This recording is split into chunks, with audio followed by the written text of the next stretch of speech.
한 주간 아니면 그보다 조금 더 시간을 두고 여러분들을 만나 뵙게 되는데요. 이제 여러분들 기본적으로 가정 생활을 하고 계시고 또 사회 생활도 하고 계시고 그 사회 생활 속에서 각자의 이제 직업이라 그러죠. 할 역할들이 있으면 공직에 계시면 공직 생활, 교사 같으면 이제 교사 생활 이렇게 부릅니다. 저희도 생활을 하죠.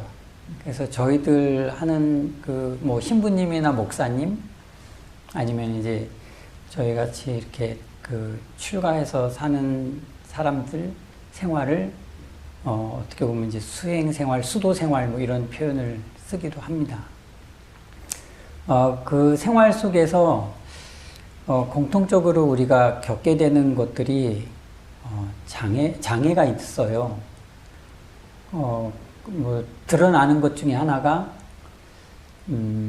병, 사고, 이런 것들 이제 우리가 필히 겪어야 되는 일들이 있잖아요. 일을 도모하는데 잘 안 되는 것도 있고 사람을 잘못 만나서 낭패를 보기도 하고 모두 다 이제 장애입니다. 근데 개개인의 생활 속에서 또 장애가 있더라고요. 그게 이제 부처님 말씀으로 빌리면 게으름입니다. 게으름. 잠도 있고. 예. 게으름이라고 하면은 부처님 열반경에 보면 이제 흔히 여러분들이 잘 아시는 법을 의지해라 그런 말들 있잖아요. 스스로를 의지하라고 말씀을 하시고 이제 열반에 드셨지만 실은 그 이전에 이제 한 제자가 묻거든요. 근데 그때 부처님께서 자아등명 내지는 법등명이라고 말씀을 하기 이전에 방일하지 말아라 라고 얘기를 하셨거든요. 방일이라는 건 이제 게으름 피우지 말아라. 이제 수도 생활을, 수행 생활을 하는 저희들이나, 일반적으로, 가정 생활을 하는 여러분들, 사회 생활을 하는 여러분들이 공히 겪는 것들 중에 하나가 게으름이 아닌가 싶어요.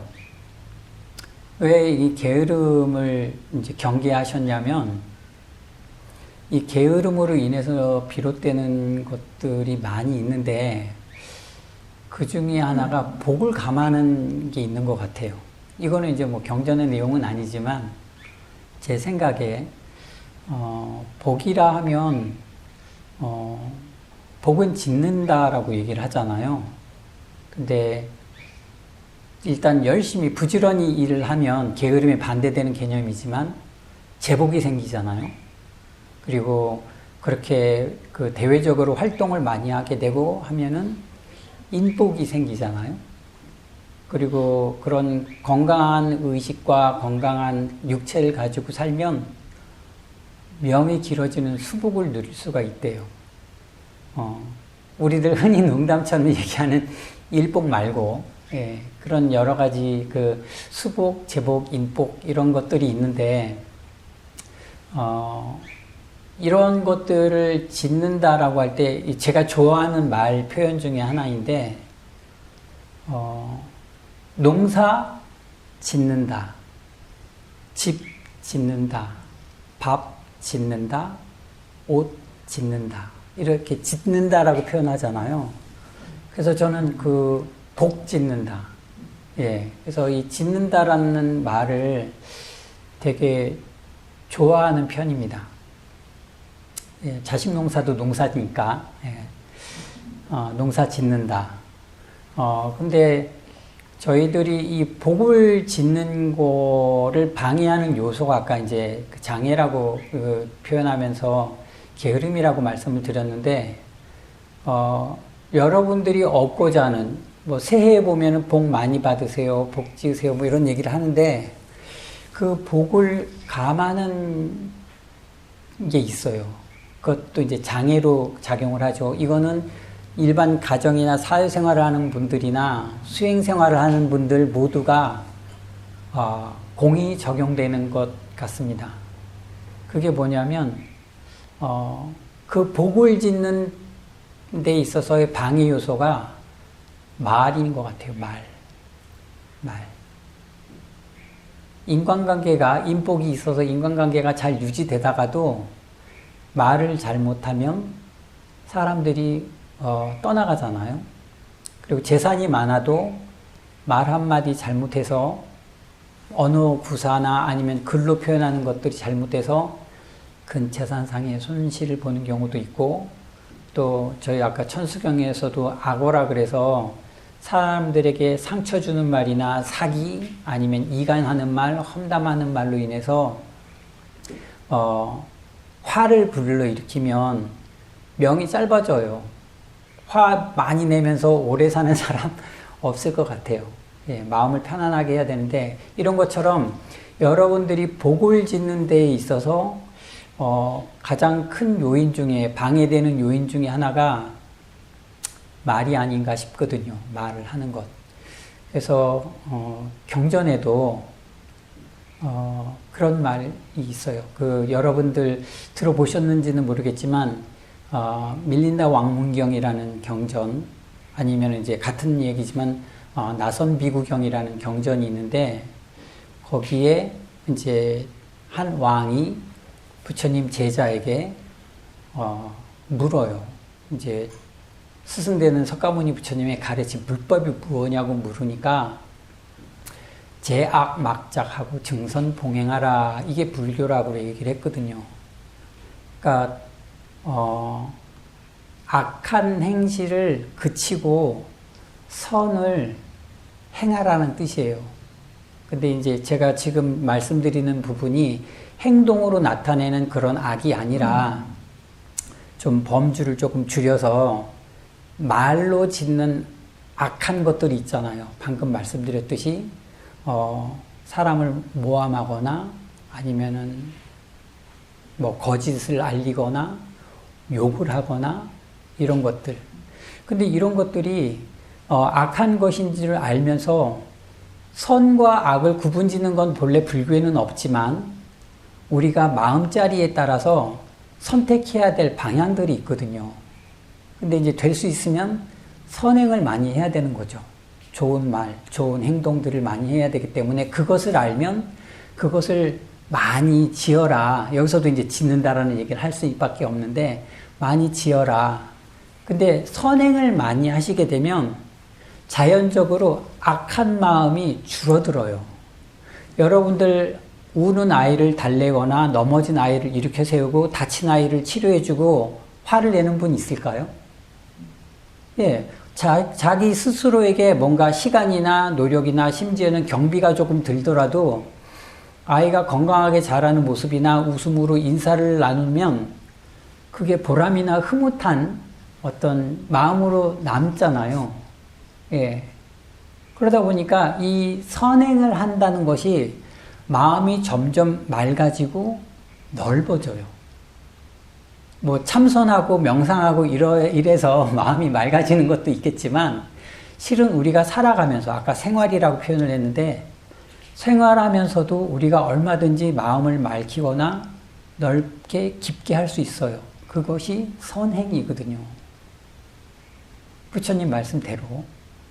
근데 우리는 그와 반대로 뭔가 부족함이 채워지지 않으면 짜증을 내거나 화를 내거나 그 책임을 상대에게 돌리면서 뭔가 악한 말을 하잖아요. 욕을 하거나 비방을 하거나 책임을 전가시키는 말들을 하거나. 근데 그런 거를 한다고 해서 마음이 환해지거나 맑아지진 결코 그렇지는 않거든요. 그래서 그 이치를 안다면 여러분들이 내가 생활을 하면서 어떤 말들을 순화해야 될까라는 걸 아실 거예요. 이런 내용들로 조선시대 때 아주 수행을 많이 하신 야운 비구라고 있어요. 야운 스님이라는 분이 있는데, 이분이 불도를 의지하는, 불법을 의지하는 분들한테 남겨놓은 말씀이 하나 있는데, 그게 여러분들이나 저에게도 지금 이제 법문 자리이기 때문에 말을 이렇게 많이 하지만 해당되는 것 같아요. 그게 뭐냐면, 입으로는 많은 말을 하지 말고 행동을 가볍게 하지 말아라 원문으로는 구무다언하고 신불경동하라라는 말이거든요. 입으로 말을 함부로 많이 하다 보면 상대에게 실망이나 잘못을 전해줄 수 있어요. 그래서 필요한 말들을 시기적절한 용어를 선택해서 해야 되는 거죠. 몸도 마찬가지예요. 몸도 너무 부산히 움직이고 한다 그러면 틀림없이 그 중에 하나 상대에게 해가 가거나 나 자신에게 이익되지 않는 결과로 귀결되기도 해요. 나는 열심히 한다고 했는데 남들에게 인정받지 못한다 그러면 그게 자괴감이나 실망감으로 올 수도 있고, 그런 것들을 도리어 합리화하기 위해서 타인에게 책임을 미루는 경우도 생길 수도 있잖아요. 그래서 야훈 스님의 말씀을 빌리자면 입으로는 많은 말을 하지 말고 몸을 함부로 움직이지 말아라 라는 말이 있더라고요. 또 하나는 고려시대 때 국사를 지내신 진울 스님 말씀으로는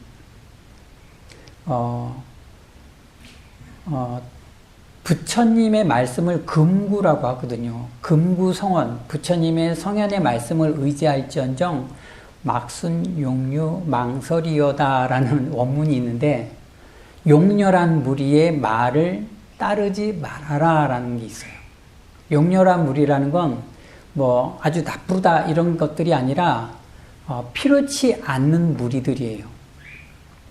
그래서 그 진울 스님의 내용을 글을 보면 이제 개초심학입문이라는 글인데, 거기에 끄트머리에 어떤 내용들이 기술되어 있냐면,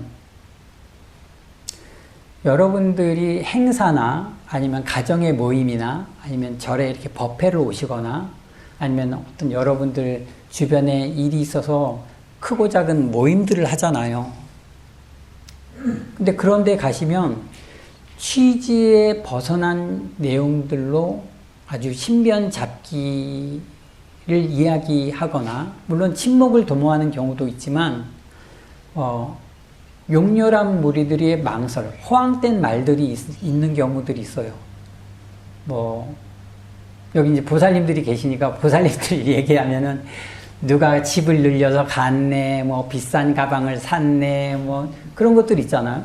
그리고 뭐 누가 뭐를 했는데 가게가 망했다느니, 큰 손실을 봤다느니, 그런 것들을 자랑 삼아 뭐 내가 많이 아는 것을 두고 이런 것들을 얘기하는 건 그런 단란한 가족의 모임이나 아니면 의미 있게 만난 친구들의 모임이나 어떤 이런 신성한 종교적인 자리에서는 맞지 않는 말이에요.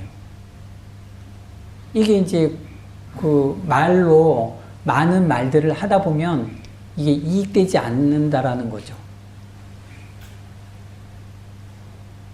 그래서 우리가 중요시하게 해야 할 것들이 생활 속에서 되게 많은 것 같아요. 이런 것들이 우리가 어떤 대화의 내용을 이제 그 얼만큼이나 의미 있게 나누느냐, 이건 결코 따분한 게 아니라 내가 이 자리에서 해야 될 말이냐 안 해야 될 말이냐, 필요하냐 안 하냐를 여러분들이 조금 선택해야 될 필요가 있는 거죠. 그래서 부처님께서는 팔정도에 보면은 정견, 정사유, 정어라는 순서로 말씀을 하신 게 있거든요. 팔정도를 설명하실 때 그게 순서예요. 바른 견해에서 올바르게 사유해서 바른 말을 해야 되는 거죠. 그래서 정어라 그래요. 내가 어떤 공식적인 자리에 갔는데 내가 거기서 구사해야 될 내용들이 있잖아요. 용어 선택을 해야 되잖아요. 그리고 말을 얼마나 조리 있게 해야 될 것인지 여러분들이 그거를 마음 안에 조금 담아내야 된다는 거죠. 또 하나는 저번에 여러분께 사람 관계를 향상시키는 부처님의 가르침 중에서 이제 그 에어섭이라는 걸 얘기를 했었거든요. 에어. 정어와 에어는 조금 달라요. 에어라는 건 사랑의 자, 말씀어 자를 쓰긴 하는데, 여기서 에어라는 건 대표적으로 칭찬이에요. 칭찬. 근데 여러분들 생활 속에서 아니면 가족들과의 만남에서, 지인들과의 만남에서 대화의 내용을 한번 이렇게 살펴보면 1시간, 2시간 수다라고 그러잖아요. 수다.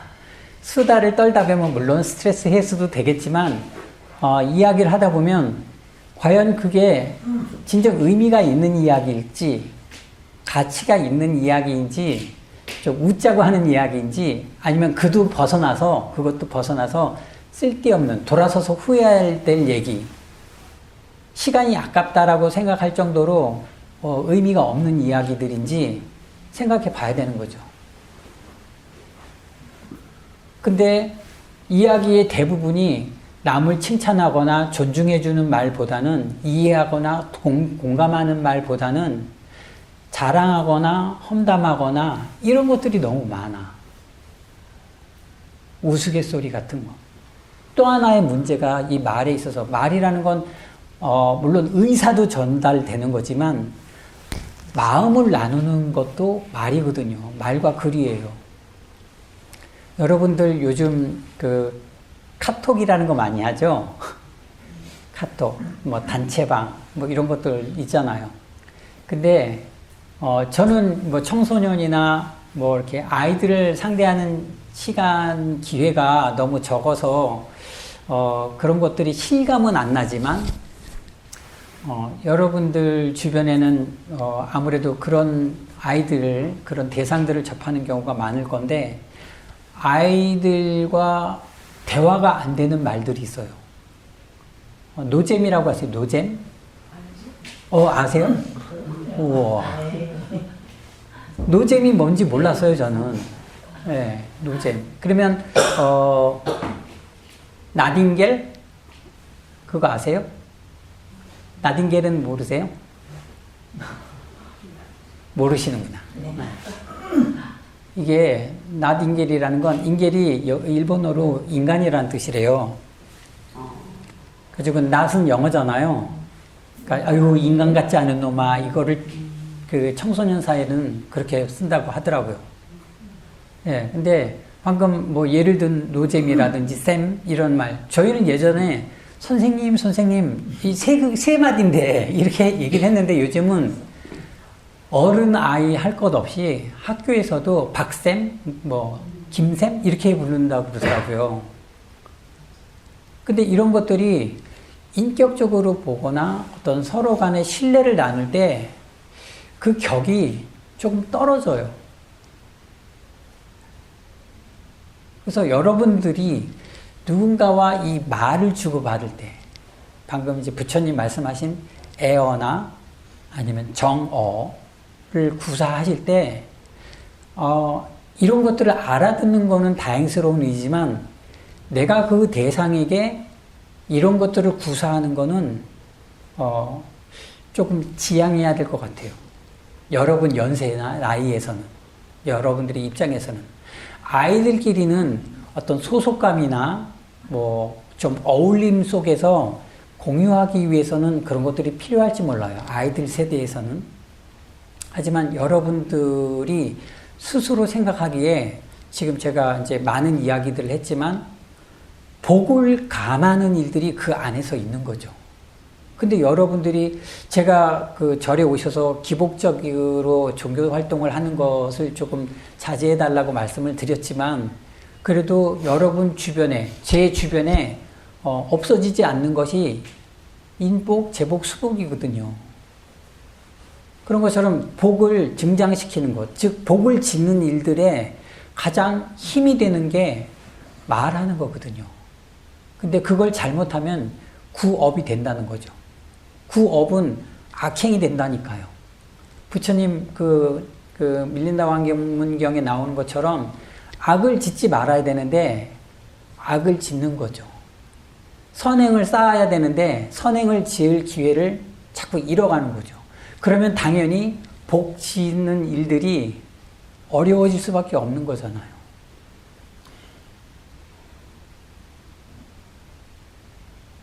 여러분들께 간곡히 새해나 초파일날 말씀드린 게 있어요. 오늘도 마찬가지 이제 여러분께 그 부처님의 가르침인 애어나 정어에 대해서 언급을 하다 보니까 말씀을 드리지만 그 말을 가장 조심해야 되고 말을 가장 적절하게 구사해야 되는 게 가족이에요. 내 남편, 내 아내, 내 자식들, 형제, 그리고 내 지인들. 근데 우리는 가깝고 친하고 하다고 너무 하대를 하거나 막말을 하는 경우가 많아. 호칭부터 그래요. 호칭부터. 근데 그 안에 아까 에어라고 말씀드렸지만 존중해주는 의미가 담겨 있어야 되거든요. 마누라보다는 아내가 낫고 이 녀석보다는 누구누구하고 이름을 불러주는 게 당연히 더 낫잖아요. 증선이잖아요. 증선. 제악. 좀 악한 말, 악구를 줄이자는 거죠. 청소년들 보면은 욕 정말 많이 하잖아요. 근데 그것들은 비록 어리지만 구업을 지어 가는 거예요. 구업을 지으면 당연히 복을 짓는 기회가 없어지는 거죠. 여러분들이 지나다 가다가 아이들이 그런 대화를 하는 걸 보면 칭찬을 하겠습니까? 대견하다고 하시겠습니까? 기특하다고 하시겠습니까? 뭔가 마음에 불편함을 안고 그 자리를 지나시면 나중에 어느 자리에서 그 아이를 대했을 때, 대하게 될 기회가 왔을 때 이미 신뢰라는 게 한 단계 떨어진 상태에서 아이를 접하게 되잖아요. 그럼 그 아이가 복을 지을 것을 스스로 감안한 결과예요. 인과인 거죠.